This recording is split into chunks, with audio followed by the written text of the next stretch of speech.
I'm Robert Lawrence Kuhn, and here's what I'm watching. The much-awaited virtual summit between U.S. President Joe Biden and Chinese President Xi Jinping on issues of strategic, overarching, and fundamental importance shaping the development of China-U.S. relations.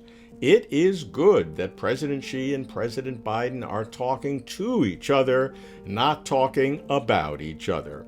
It wasn't so long ago that Biden criticized Xi for not showing up in Glasgow for the summit on climate change and for not having a democratic bone in his body, and that Xi criticized Biden for attempting to draw ideological lines or form small circles on geopolitical grounds, practicing discrimination and exclusion of others.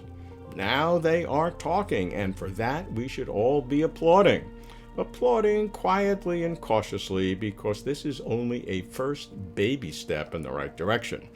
Although it does follow an earlier baby step with the surprise joint U.S.-China declaration of climate change at COP26. It is good that the two state leaders can draw on their personal relationship. They had spent considerable time together when each was vice president.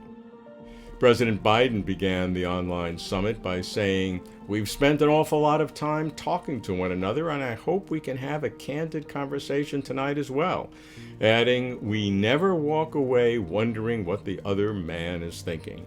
Biden continued by stressing that our responsibility as leaders of China and the United States is to ensure that the competition between our countries does not veer into conflict, whether intended or unintended. Just simple, straightforward competition. President Xi replied, "Although it's not as good as a face-to-face meeting, I am very happy to see my old friend, and that China and the U.S. should respect each other, coexist in peace, and pursue win-win cooperation, and should shoulder their due international responsibilities." Xi expressed his readiness to work with President Biden to build consensus and take active steps to move China-U.S. relations forward in a positive direction. Doing so, he said, will advance the interests of the two peoples and meet the expectation of the international community. All areas of the complex nature of relations were discussed. The contentious areas: Xinjiang, Tibet, Hong Kong, human rights broadly, South China Sea, key regional challenges, cyber, technology, economic practices, trade frictions, and especially Taiwan. And the areas crying out for cooperation: climate change, pandemic control, law enforcement, and the global economy. The objective was not to resolve problems, of course, these issues are too structural and too deep, but rather, in the argot of the times, to put guardrails around bilateral relations to prevent them from getting even worse by, according to Biden, managing competition responsibly and, according to Xi, managing differences and sensitive issues in a constructive way. Stopping the slide would be a major accomplishment. The more President Xi and Biden speak, the harder it will be for each to criticize the other, which is why the best signals are agreement for more personal interactions like this one, to maintain close communications in different forms, both governmental and military. We should not forget that the two presidents come to this virtual summit in radically different political positions at home. President Biden's Democratic Party had just suffered a critical election loss.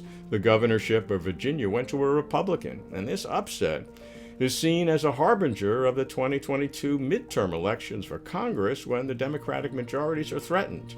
Not only that, Biden's approval ratings have fallen to historic lows in recent polling, and he has struggled to keep the progressive and moderate wings of his party from fracturing his party. In contrast, President Xi had just enjoyed a resounding political triumph at the 6th plenum of the 19th CPC Central Committee, where two fundamental principles were established as official party history.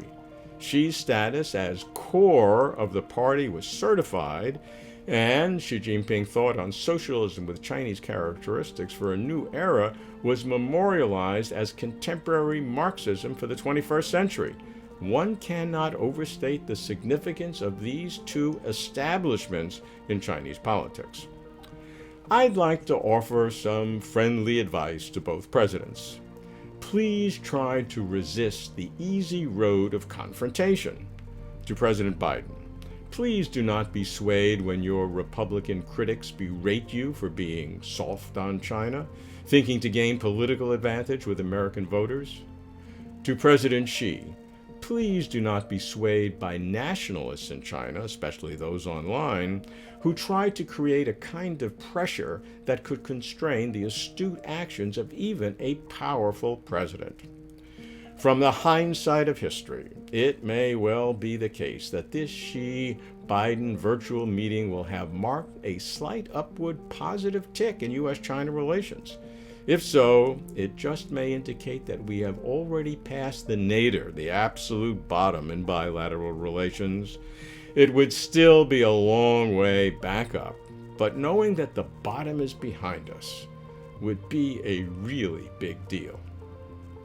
I'm keeping watch. I'm Robert Lawrence Kuhn.